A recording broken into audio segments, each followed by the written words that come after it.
Assalamu alaikum, bienvenue à tous. Dans cette vidéo, nous allons réfuter beaucoup d'ignorants islamophobes qui commencent à raconter n'importe quoi. Et c'est pourquoi vous pouvez trouver par-ci et par-là beaucoup de jordaneries, des gens qui vont ignorer le sens de consommer le mariage selon l'islam, selon la majorité des savants et les compagnons eux-mêmes, dès lors où dans un couple, l'homme et la femme commencent à vivre ensemble dans leur maison, même s'ils n'ont rien fait, on considère que le mariage est consommé, à tel point que s'il y a divorce, même s'ils n'ont rien fait, il y a quand même la période de viduité ainsi que la dot qui doit être versée. Je pardonne également à certains musulmans qui n'avaient pas bien compris mes propos et qui par la suite se sont excusés de s'être précipités en me jugeant sur certains points. Donc je pardonne, il n'y a pas de problème. Pour plus d'informations sur le sens de la consommation du mariage islamiquement, voir la vidéo précédente. Nous pouvons donc commencer à parler du mariage du prophète avec notre mère Aïcha et la consommation du mariage qui a lieu à l'âge de 9 ans. Ces islamophobes vont interpréter la consommation du mariage par l'acte sexuel, les rapports intimes, et ils vont dire que ça s'est passé à 9 ans de manière catégorique. Il a couché avec elle quand elle avait 9 ans, quand Aïcha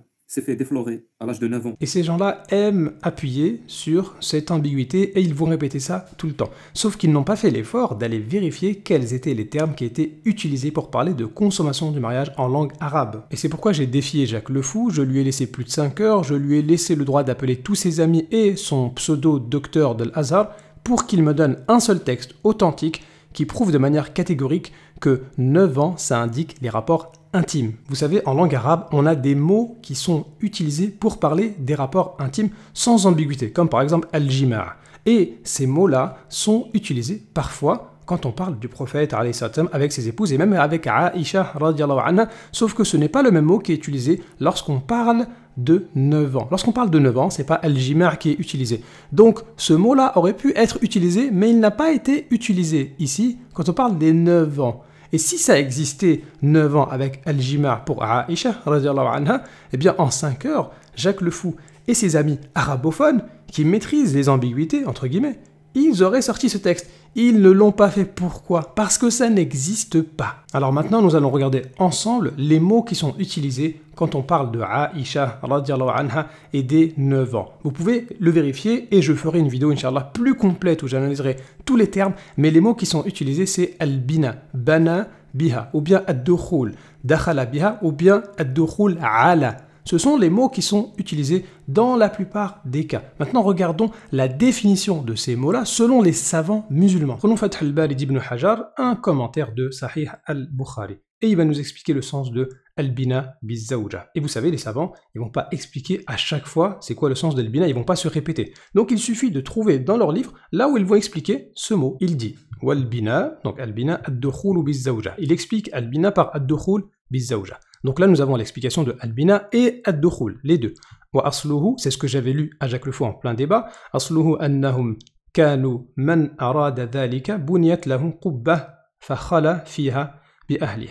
Et donc, la base de ce mot-là, de al-bina et ad-dukhul, c'est que lorsque l'homme, il voulait s'isoler avec sa femme, fa khala ici, il voulait s'isoler avec sa femme, donc commencer à vivre de manière intime, ensemble, dans la même maison. On lui construisait une sorte d'habitation et il pouvait s'isoler avec sa femme. C'est donc ça le sens de al-bina et de ad-dukhul biz-zawja. C'est le fait de vivre de manière intime, ensemble, vivre dans la maison. Ça n'implique pas nécessairement les rapports intimes. Bien sûr, quand j'ai lu cette partie à Jacques Le Fou, il était complètement déstabilisé alors qu'il prétend qu'il connaissait déjà cet argument-là. Donc comme il ne savait pas comment répondre, il a changé de sujet, il a dit oui, mais est-ce qu'il avait le droit? Mais c'est pas ça la question.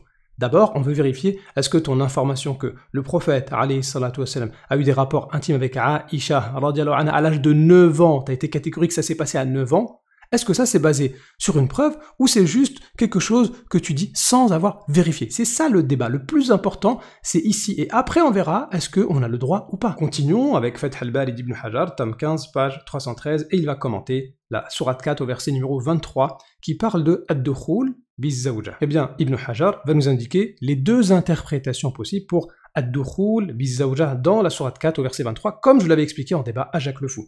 Le premier avis, c'est celui de Ash-Shafi'i, qui dit que ad-dukhul ici c'est al-jima', les rapports intimes, et c'est l'avis le plus authentique de Ash-Shafi'i, puisqu'il avait un premier avis qui allait dans un autre sens.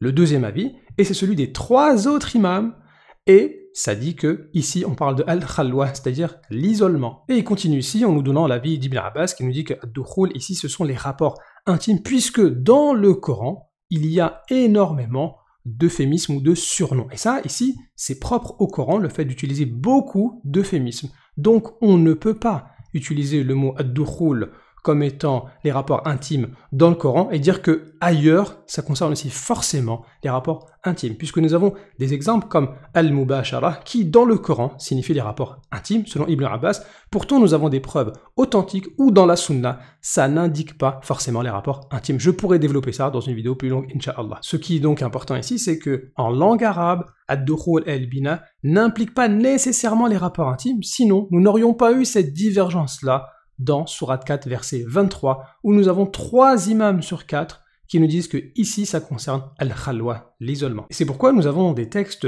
authentiques qui vont utiliser, par exemple, al-bina, sans qu'il n'y ait de rapport sexuel. Par exemple, ici, nous avons un cas de préliminaire dans un couple, il y a les préliminaires, mais ils ne sont pas allés jusqu'à l'acte sexuel. C'est al-bina qui a été utilisé. Nous avons même d'autres textes authentiques qui ne parlent même pas de préliminaire. On nous dit dakhala biha sans qu'il n'y ait de rapport intime, de manière générale. Donc ici on voit que le sens de dakhala, c'est l'isolement. Le fait que dans un couple, l'homme et la femme sont à l'abri des regards des autres, c'est tout. Prenons maintenant Sahih Bukhari 5349 qui nous raconte la séparation entre un homme et sa femme qu'il a accusé d'adultère. Au moment de la séparation, l'homme demande au prophète alayhi salatu wassalam, est-ce qu'il peut récupérer la dot qu'il avait versée à sa femme. Et là, le prophète, alayhi salatu wassalam, il lui répond qu'il ne peut pas récupérer sa dot, puisque soit il est véridique dans son accusation de sa femme comme quoi elle a fait l'adultère, eh bien, dans tous les cas, il a déjà fait ad-dukhul, faqad dakhalta biha,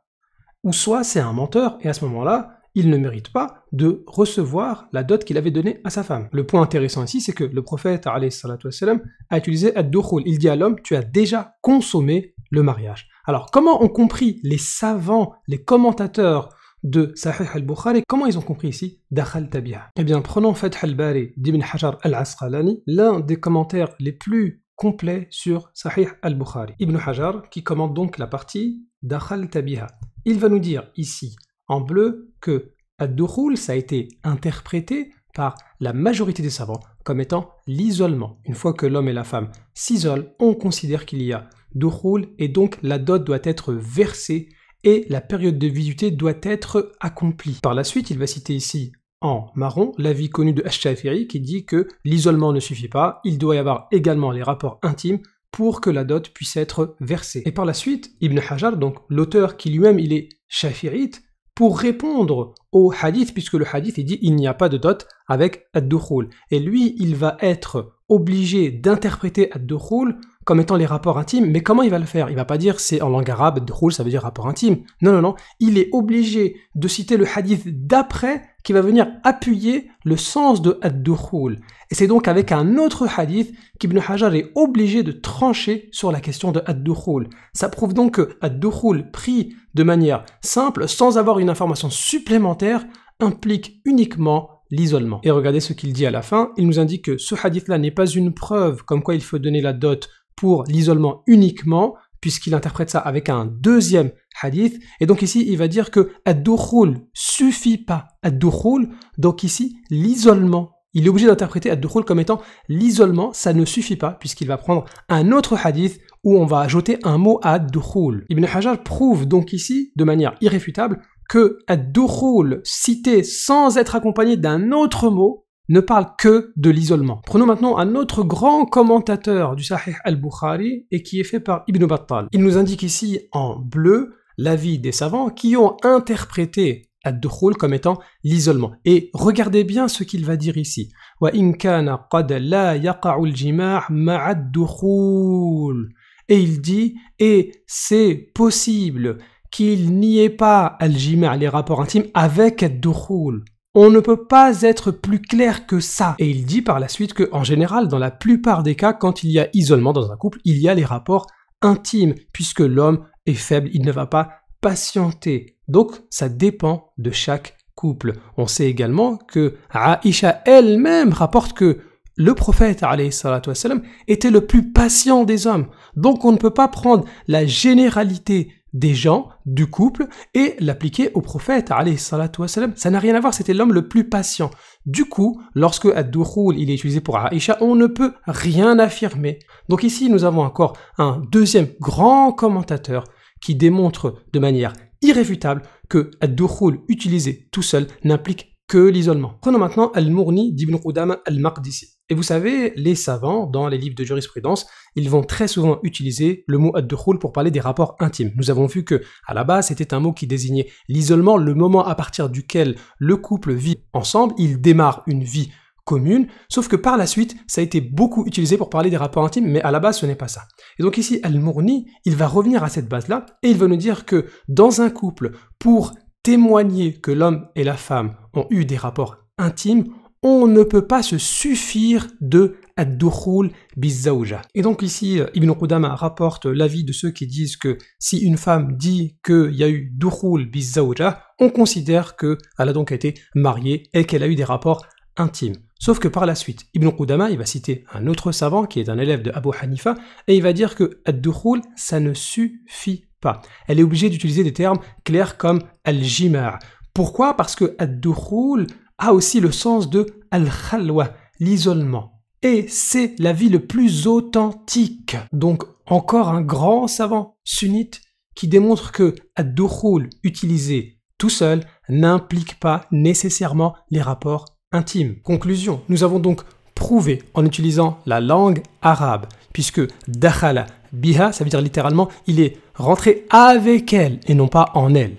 El bina bizawja, c'est-à-dire la construction avec la femme. Ça a donc le sens littéralement de construire ensemble, de vivre ensemble, de entrer ensemble tous les deux. Donc un en langue arabe, ad-dukhul n'implique pas les rapports intimes. Deuxièmement, nous avons cité des hadiths authentiques où on a ad-dukhul bizawja et al-bina bizawja qui n'impliquent pas forcément les rapports intimes. Troisièmement, nous avons cité des grands savants de l'islam sunnite qui confirment que ad-dukhul utilisé tout seul, sans un autre mot, n'implique pas forcément les rapports intimes. Conclusion, étant donné que dans le mariage de Aïcha, c'est al-bina et ad-dukhul qui sont utilisés de manière générale, sans être accompagnés de mots qui vont parler de rapports intimes, on ne peut pas aller plus que dire que 9 ans indique le moment à partir duquel le prophète alayhi salatu wassalam et Aïcha ont commencé à vivre ensemble, c'est tout.